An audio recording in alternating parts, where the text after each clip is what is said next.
Second promo చూసారు కదా, second ప్రోమోలో టాస్క్ రిలేటెడ్ పెట్టారు. అండ్ తర్వాత ఏదో బోరింగ్ కాన్సెప్ట్ అది కూడా పెట్టారు. లాస్ట్ది ఆ బోరింగ్ కాన్సెప్ట్లో తనూజ మాస్క్ మ్యాన్, సో ఆ బాండింగ్ ఏదో కొత్తగా ఏర్పడబోతుందా, అసలు ఇన్ ఫ్యూచర్ వాళ్ళ బాండింగ్ ఎలా ఉండబోతుంది, నాకేమనిపిస్తుంది అనేది నేను ఎక్స్ప్లెయిన్ చేస్తాను. సో మీకేమనిపిస్తుంది అనేది కూడా మీరు కామెంట్ చేయండి. ఎస్పెషల్లీ వాళ్ళిద్దరి గురించి మీకు కామెంట్ చేయండి. అంటే ఒక్కొక్కరితో ఒక్కొక్క మూడ్ స్వింగ్స్, ఈ అమ్మాయికి కూడా మూడ్ స్వింగ్స్ ఉంటాయి, ఆయనకి విపరీతంగా మూడ్ స్వింగ్స్ ఉంటాయి. సో ఇద్దరు mood swing persons. So like ఇప్పుడిప్పుడే కొంచెం కలుస్తున్నారు, ఇప్పుడిప్పుడే కొంచెం మాట్లాడుకుంటున్నారు. ఆయన మీద ఈమెకు ఒక గుడ్ ఇంప్రెషన్ వస్తుంది, ఈమె మీద తనకు ఒక గుడ్ ఇంప్రెషన్ వస్తుంది. అసలు లేదు అంటే ఇద్దరు గేమ్ ఆడుతున్నారా, అసలు తనూజ మైండ్ సెట్ ఏంటి, సో నాకేమనిపించింది అనేది సో నేను ఇక్కడ చెప్తాను. ఫస్ట్ ఆ టాస్క్ గురించి మాట్లాడుకుందాం. ఆ టాస్క్ నలుగురు ఉన్నారు, సో కాబట్టి ఇంకా తప్పదు, ఎలిమినేషన్ అయిపోతారు కాబట్టి ముందే తెలుసు కాబట్టి సో నలుగురికి టాస్క్ అప్పుడే పెట్టేశారు. సో టాస్క్లో నాకు తెలిసి నలుగురు ఇండివిజువల్గానే గేమ్ ఆడుంటారు, ఎందుకంటే హోస్ట్ మళ్ళీ నెక్స్ట్ వీక్ దాకా ఉండడు కాబట్టి, సండే ఎపిసోడ్లో ఉంటుంది కాబట్టి నలుగురు ఇండివిజువల్గానే గేమ్ ఆడారు. చాలా టఫ్ ఫైట్ ఇచ్చారు. యాజ్ యూజువల్ మనీష్ కొంచెం తెలివిగానే గేమ్ ఆడాడు. అదే చూస్తుంటే అర్థమవుతుందంటే ఎవరి ఎండ్ బజర్, ఒక బజర్ కొట్టే రౌండ్కి బజర్ కొట్టే లోపు వాళ్ళ టైర్స్ ఆ బాక్సులో ఉండేలాగా ఉండాలి అని చెప్పి మన రీతు చౌదరి చెప్తూ ఉన్నారు. దాన్ని బట్టి అర్థమైంది ఏంటంటే మనీష్ కొంచెం తెలివి ఉపయోగిస్తారు కదా, వాళ్ళ టైర్లో స్విమ్మింగ్ పూల్లో పడేటాలు, వేరే చోట పడేటాలు అలా చేస్తూ ఉంటారు కాబట్టి కొంచెం అలాగే చేసినట్టు అనిపిస్తూ ఉంది. ఇండివిజువల్ గేమే ఆడుంటారేమో అని అనిపిస్తూ ఉంది. ఫస్ట్ రౌండ్లో ఇమాన్యుల్ వెళ్ళిపోయాడు. ఇమాన్యుల్ ఫస్ట్ రౌండ్లో వెళ్ళిపోయాడు అంటే మేబీ మనీష్, సో ఇమాన్యుల్, బర్నీ గారు మళ్ళీ ఆడతారనుకున్నాడో ఏమో మరి. సో బర్నీ గారిది స్విమ్మింగ్ పూల్లో పడేసారు, అది ఎప్పుడు పడేసారు ఏంటనేది మనకి క్లారిటీ లేదు. కానీ నాకు అనిపిస్తుంది ఏంటంటే బర్నీ గారు ఇమాన్యుల్ కలిసి ఆడకూడదని బర్నీ గారు దాంట్లో పడేసి ఉండొచ్చు, మళ్ళీ బర్నీ గారు తీసుకొచ్చి ఆయన బాక్స్లో పెట్టుండొచ్చు. ఎందుకంటే ఫస్ట్ రౌండ్లో ఇమాన్యుల్ అవుట్ అయిపోతాడు. అండ్ బర్నీ గారి పాయింట్ ఆఫ్ వ్యూలో కూడా చూసుకుంటే నిన్న ఇంత రప్చర్ జరిగింది, అదే శనివారం ఎపిసోడ్లో అంత రప్చర్ జరిగింది. ప్రియా అవ్వచ్చు, శ్రీజ వాళ్ళు అవ్వచ్చు, ఎస్పెషల్లీ ప్రియా సార్ ఆయన వాళ్ళిద్దరు కలిసి ఆడారు సార్, ఆయన బోనస్ తరపున ఆడలేదు అది ఇది అని చెప్పినప్పుడు నాకు తెలిసి దాని తర్వాత ఆయన ఇండివిజువల్ గేమ్ ఆడుంటాడు. మళ్ళీ కలిసి ఆడాలని ఆయన అనుకోనాడు. ఓడిపోతే ఓడిపోయాము, కలిసి అయితే ఆడకూడదు అని అనుకోని ఉంటాడని నాకు అనిపిస్తూ ఉంది. ఎందుకంటే ఫస్ట్ రౌండ్లో ఇమాన్యుల్ వెళ్ళిపోతాడు, తర్వాత మనీష్ వెళ్ళిపోతాడు, తర్వాత వీళ్ళిద్దరి మధ్య టఫ్ ఫైట్ జరుగుతుంది డెమోన్ అండ్ బర్నీ గారి మధ్య. సో దాంట్లో డెమోన్ గెలుస్తాడు, కెప్టెన్ అవుతాడు. మామూలుగా ఉండదు. నేను వద్దనుకున్నాను, నేను వదిలేశాను, మళ్ళీ నా దగ్గరికి వచ్చింది, నేనే కష్టపడి సంపాదించుకున్నాను ఈసారి, ఎవరు ఏం మాట్లాడడానికి వీలు లేదు అని డెమోన్ ఖచ్చితంగా నిన్న లైట్గానే డెమో నాకు కొంచెం అథారిటేటివ్ చూపించారు. అంటే కామనర్స్ ఎవరైతే ఉన్నారో, సో ఓనర్స్గా ఆ టైంలోనే మీరు కావాలంటే నేను స్వాప్ చేస్తాను ఈ రేంజ్లో మాట్లాడారు. సంజన కుకింగ్ చేస్తున్నప్పుడు కూడా కొంచెం మీరు కట్ చేసుకోలేరా, దానికి కూడా మీకు వేరే వాళ్ళు కావాలా, మీరు అలా అడగండి, ఇలా మాట్లాడకండి అని చెప్పి మనోడు మాట్లాడుతూనే ఉన్నాడు. సో అలా కెప్టెన్ అయినప్పుడే అలా ఉన్నాడంటే ఇప్పుడు మామూలుగా ఉండదన్నమాట. ఆ గెలుపు ఇచ్చిన బలుపు కొంచెం గట్టిగానే ఉంటుంది కాబట్టి రెచ్చిపోతాడు. యాక్చువల్లీ అలాగే ఉన్నా పర్లేదు, దాని ప్రాబ్లం ఏం లేదు. సో న్యాచురల్ బిహేవియర్ బయటపడుతుంది, అసలు ఏంటి మనోడు రియల్ బిహేవియర్ ఏంటనేది తెలుస్తుంది అనమాట. దాని తర్వాత ఆ బోరింగ్ జరిగినప్పుడు సో శ్రీజ అంటున్నా, సంజన గారు అవ్వచ్చు, మాస్క్ మ్యాన్ ఈవెన్ చూసారా, మాస్క్ మ్యాన్ మొన్నటి వరకు మాస్క్ మ్యాన్తో హౌస్లో మాట్లాడే ఏకైక పర్సన్, ఓపెన్గా మాట్లాడే పర్సన్. అండ్ మాస్క్ మ్యాన్ ఏం చెప్పినా కూడా ఆయన గురించి ఆయన ఎన్ని ఎలివేషన్లు ఇచ్చుకున్నా, నేను తోపు నీ తెరుము, అప్పట్లో నేను విజయవాడలో ఒక కత్తి ఎత్తితే నాలుగు తలలు ఒకటేసారి లేచాయి అని చెప్పినా కూడా ఎస్ అవునండి భలే లేపారు కత్తి మీద ఆ రోజు అంటది ఈమె. ఆ రేంజ్లో మాట్లాడుతూ ఉంటే మనోడు ఈమె అని కొడతా ఉంటుంది. అలాంటి బాండింగ్ ఉన్న పర్సన్ మనోడికి బోరింగ్ అనిపించింది, హౌస్ మొత్తానికి బోరింగ్ అనిపించడం వేరు, కానీ మనోడికి ఆమె బోరింగ్ అనిపించడం అనేది నాకు చాలా పర్సనల్గా అనిపించారు. పాప మనోడు ఏం చెప్పినా వింటుంది ఆమె.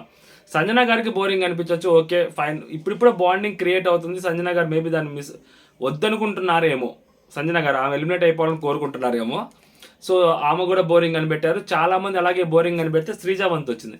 శ్రీజ ఇప్పుడు ఈ అమ్మాయి ప్రాబ్లం ఏంటంటే, ఈ అమ్మాయి ఆలోచనలు చెప్తా క్లియర్గా, హోస్ట్ చేత తిట్టించుకోవాలి. ఎప్పుడైతే నవదీప్ తిట్టాడో అప్పుడు ఈ అమ్మాయికి పేరు వచ్చింది. అబ్బా మళ్ళీ అదే సేమ్ స్ట్రాటజీ, అదే గిన్నెలో అదే పప్పు ఉడికిచ్చాలని చూస్తూ ఉంటుంది ఈ అమ్మాయి. ఓకేనా, సేమ్ జాడీలో పాత జాడీలో కొత్త ఆవకాయ కాదు, కరెక్ట్ కాదు, ఇంతకే కరెక్ట్. ఆమె అదే చేస్తూ ఉంటుంది బేసిక్గా. నన్ను హోస్ట్ తిట్టాలి, అప్పుడు నాకు బయట సింపతి వచ్చింది, అప్పుడే నన్ను బయట జనాలు ఆదరిస్తారు, జనాలు నా వైపు నిలబడతారు, నా కోసం ఉద్యమాలు చేస్తారు, నా కోసం రాస్తా రోగాలు చేస్తారు అని చెప్పి ఆ అమ్మాయి ఫీల్ అవుతూ ఉంటుంది. యాక్చువల్గా అక్కడ నాకు సార్ ఎవరికి బోరింగ్ కావాలో వాళ్ళకి ఇచ్చేసి వస్తే సరిపోద్ది. ఈ అమ్మాయి దానికి అవసరం అప్పుడు అక్కడ ఏమంటది అమ్మాయి అక్కడ సార్ అది అంటే నేను కాదు నా ఇంకా చాలామంది ఇస్తారు, చాలామంది గురించి నీకెందుకమ్మా, నీది నువ్వు ఏడవాలి కదా. బేసిక్గా అదే ఈ అమ్మాయిది ప్రాబ్లం ఏంటంటే అందరి దాంట్లోకి వెళ్ళి ఏలు పెట్టాలని చూస్తూ ఉంటుంది. ఇంకా ఎవరైనా ఏమన్నాడంటే మళ్ళీ తీసుకోదు, ఆ గొంతు వేసుకొని పడిపోతూ ఉంటుంది. అండ్ నాకు సార్ మళ్ళీ అన్నాడు, ఆ అమ్మాయికి అనిపించుకోవడమే కావాలేమో నాకు అనిపిస్తూ ఉంది. ఇప్పుడే కాదు, నెక్స్ట్ వీక్ కూడా అమ్మాయి అలాగే మాట్లాడదు హోస్ట్ తోటి. అమ్మాయి హౌస్లో ఎంత కాలం అయితే ఉంటుందో అంతకాలం ఆ అమ్మాయి హోస్ట్కి అగెనిస్ట్గానే మాట్లాడాలని ట్రై చేస్తూ ఉంటుంది. ఏదో ఒక పాయింట్లో అంటే ప్రతిసారి అమ్మాయికి సింపతి వస్తుందని చెప్పి ఆ అమ్మాయి అనుకుంటూ ఉంటుంది. అది ఆ అమ్మాయి నిబ్బి తెలివితేటలని నాకు అనిపిస్తూ ఉంది. హోస్ట్ ఇచ్చే ఇన్పుట్స్ని తీసుకొని మనం గేమ్ ముందుకు వెళ్ళాలని ఆలోచించే వాళ్ళు వేరు ఉంటారు. హోస్ట్నే మనం టార్గెట్ చేసి హోస్ట్ ద్వారా మనం ఓట్స్ సంపాదించుకుందాం అని అనుకునే నిబ్బి చాస్ట్లో కొంతమంది చేస్తారు, ఈ అమ్మాయి చేస్తుంది. సెకండ్ సీజన్లో కౌశల్ గేమ్ది కొంచెం ఎక్కువ చూసినట్టున్నారు బేసిక్గా, అలాగే అనిపిస్తుండొచ్చు. కొన్ని సీజన్లో హోస్ట్ టార్గెట్ చేస్తుంటారు కొంతమందిని పర్టికులర్గా. సో అలాంటప్పుడు సింపతి వచ్చుద్ది అన్న యాంగిల్ ఉంటుంది కదా, ఆ యాంగిల్లో మేబీ ఈ అమ్మాయి గేమ్ ఆడుతూ ఉంటుందేమో. అది అమ్మాయి గేమ్ మనం ఏం చేయలేం. బట్ జనాలకి ఇప్పటికీ ఒక అభిప్రాయం వచ్చేసింది, శ్రీజ అంటే ఏంటి, శ్రీజ ఎలా గేమ్ ఆడుద్ది, శ్రీజ మైండ్ సెట్ ఏంటి, శ్రీజ తెలివితేటలు ఏంటి అనేది క్లారిటీ వచ్చింది నామినేషన్స్ అప్పుడు మొత్తం. అండ్ నెక్స్ట్ దాని తర్వాత తనూజ లేస్తుంది. అబ్బా తనూజ లేచి మాస్క్ మ్యాన్ పెట్టుద్ది, బోరింగ్ అని. మాస్క్ మ్యాన్ పెడుతూ సార్ ఆయనకి తెలుగు వచ్చు, ఆయన తెలుగు అంతా బాగా మాట్లాడతారు కదా, ఆయన చాలా మూడీగా ఉంటాడు సార్, ఒక మూలలో ఉంటాడంటే నాకు సార్ ఆయన మూల పురుషుడు అందుకని మూలలో ఉంటాడంటే ఆయన ఫ్లట్టింగ్ స్కిల్స్ అది అని చెప్తున్నప్పుడు ఆయన ఇట్లా అంటాడు మాస్క్ మ్యాన్. అంటే వీళ్ళిద్దరి మధ్య ఒక పాజిటివ్ బాండింగ్ ఎందుకో క్రియేట్ అవుతుంది అని అనిపిస్తుంది. మొన్న మాస్క్ మ్యాన్ ఏదైతే తనూజ విషయంలో తనూజాని కంపేర్ చేస్తూ మిగిలిన బర్నీ గారిని ఇమాన్యుల్ గారిని ఆ మాట అన్న తర్వాత హోస్ట్ ఆ వీడియో చూపించిన తర్వాత మనోడు చాలా డల్ అయ్యాడు, సిక్ అయ్యాడు. ఓకేనా, దాని తర్వాత ఫుడ్ తినలేదు, ఏం తినలేదు, బెదిరించాడు, బిగ్ బాస్ని అది ఇది హడావుడి చేశాడు, అంతా అయిపోయింది. దాని తర్వాత తనూజ వెళ్ళి మాట్లాడింది. తనూజ పాయింట్ ఆఫ్ వ్యూలో ఏంటంటే అమ్మాయి గేమ్ పాయింట్ ఆఫ్ వ్యూ ఉండొచ్చు, లేదా హ్యూమన్ యాంగిల్లో అయినా చూపించు ఉండొచ్చు. ఆ అమ్మాయి వెళ్ళి ఫుడ్ పెట్టింది, మాట్లాడి కన్విన్స్ చేసి ఫుడ్ తినిపించింది. మనోడు బయటకు వచ్చి నాకు అమ్మలాతో నాతో మాట్లాడింది, నన్ను కన్విన్స్ చేసింది, నేను కన్విన్స్ అయిపోయాను అంటాడు. దాని తర్వాత మొన్న ఏదైతే బొమ్మల టాస్క్ జరిగిందో, తనుజ నువ్వు చాలా బాగా ఆడావు, నువ్వు సింగిల్గా బాగా ఆడావు, నా అప్రిషియేట్ చేస్తున్నావు, నాకు బాగా నచ్చింది, ఎవరి హెల్ప్ నువ్వు తీసుకోకుండా నువ్వు ఆడాలన్నావు, అది నాకు బాగా నచ్చింది అంటాడు. థ్యాంక్స్ సార్, థ్యాంక్స్ అని చెప్పి ఆ అమ్మాయి అంటది. అంటే వీళ్ళిద్దరి మధ్య ఒక కొత్త బాండింగ్ క్రియేట్ అవుతా ఉంది. అప్పుడు అక్కడ భరణి గారికి వర్సెస్ హరీష్ గారికి ఆల్రెడీ క్రియేట్ అయిపోయింది నామినేషన్స్ ఎపిసోడ్. ఆ తర్వాత ఇప్పుడు హరీష్ గారు వర్సెస్ ఇమాన్యుయల్ భరణి గారు. ఇప్పుడు తనూజ ఈయనతో కొత్త బాండింగ్ పెట్టుకుంటా ఉంది. సో వీళ్ళిద్దరి మధ్య ఆ బాండింగ్ అనేది మంచి బాండింగ్ క్రియేట్ అవుతుందేమో యాజ్ ఇప్పటికి. మేబీ ఇన్ ఫ్యూచర్ తెలియదు కానీ, అంటే మాస్క్ మ్యాన్ మూడ్ స్వింగ్స్, ఈ అమ్మాయి మూడ్ స్వింగ్స్ కంప్లీట్ డిఫరెంట్ ఉంటాయి ఒక్కొక్కసారి ఒక్కొక్క చోట. సో కాబట్టి వీళ్ళు ఎలా అయినా మాట్లాడవచ్చు, ఎలా అయినా చేయొచ్చు, మనకు తెలియదు కాబట్టి. సో ఇప్పటి వరకు అయితే మాత్రం వీళ్ళిద్దరు బాండింగ్, కొత్త బాండింగ్ ఒకటి క్రియేట్ అవుతుంది. ఈ బాండింగ్ సో భరణి గారికి లేకుంటే ఇమాన్యుయల్ ఈ తనూజ వీళ్ళ మధ్య ఏమన్నా కొంచెం ఆ డిఫరెన్సెస్ వచ్చేదానికి క్రియేట్ అవుతుందా? మేబీ అతని point of view, mask man point of view కూడా అదేనా? లేకుంటే ఈ అమ్మాయి సో నేను ఎవరితో అయితే, నాతో ఎవరైతే గొడవ పడ్డారో, నన్ను ఎవరైతే అన్నారో, సో ఏదైతే తక్కువ సంజన గారు కూడా చెప్పారు కదా, తను తక్కువ చేసి మాట్లాడాడు సార్ మాస్క్ మ్యాన్ అది అని. సో నన్ను తక్కువ చేసి మాట్లాడాడు కాబట్టి ఆ పర్సన్ తోటి నేను కొంచెం మింగిల్ అయ్యి మాట్లాడితే, సో తనకు నేను ఫుడ్ పెట్టినా లేకుంటే తనతో నేను క్లోజ్గా మాట్లాడినా సో తప్పులు క్షమిస్తారు, సో నా గురించి ఒక పాజిటివ్ థింకింగ్ ఆలోచిస్తారని చెప్పి ఆ అమ్మాయి అనుకుంటుందా? మాస్క్ మ్యాన్ పాయింట్ ఆఫ్ వ్యూలోకి వచ్చేసరికి నేను ఎవరినైతే ఆ అమ్మాయిని అన్నానో, సో అమ్మాయిని అనలేదు అని చెప్పడం కోసం ఆ అమ్మాయి మళ్ళీ నాతో మాట్లాడితే నేను వెంటనే కన్విన్స్ అయ్యాను అని చెప్పి అతని పాయింట్ ఆఫ్ వ్యూ. అండ్ రెండో పాయింట్ ఆఫ్ వ్యూ, ఈ అమ్మాయికి భరణి గారికి ఒక బాండింగ్ ఉంది కాబట్టి మేబీ ఆ బాండింగ్కి కూడా మనం వెళ్తే మేబీ అక్కడ డిఫరెన్సెస్ రావచ్చు అని మనోడు పాయింట్ ఆఫ్ వ్యూ ఉండొచ్చు, రకరకాల పాయింట్ ఆఫ్ వ్యూలు ఉండొచ్చు. బట్ వీళ్ళిద్దరి బాండింగ్ కొత్తగా క్రియేట్ అవుతుంది, అది హెల్దీ బాండింగ్ ఏంటది. అండ్ దట్టు మనోడు తనూజ అని చెప్పి మనోడు ఎక్సెల్ అవర్ ఉందని చెప్పాడు. ఇప్పుడు దాన్ని హెల్దీ బాండింగ్ కింద ఎలా చెప్పాలో కూడా నాకు అర్థం కావట్లేదు, బేసిక్గా నాకు అర్థం కావట్లేదు. బట్ వీళ్ళిద్దరు అయితే మేబీ ఇన్ ఫ్యూచర్ రేపొద్దు నామినేషన్స్లో కూడా ఒకళ్ళొకరు నామినేట్ చేసుకునే ఛాన్సెస్ లేవు.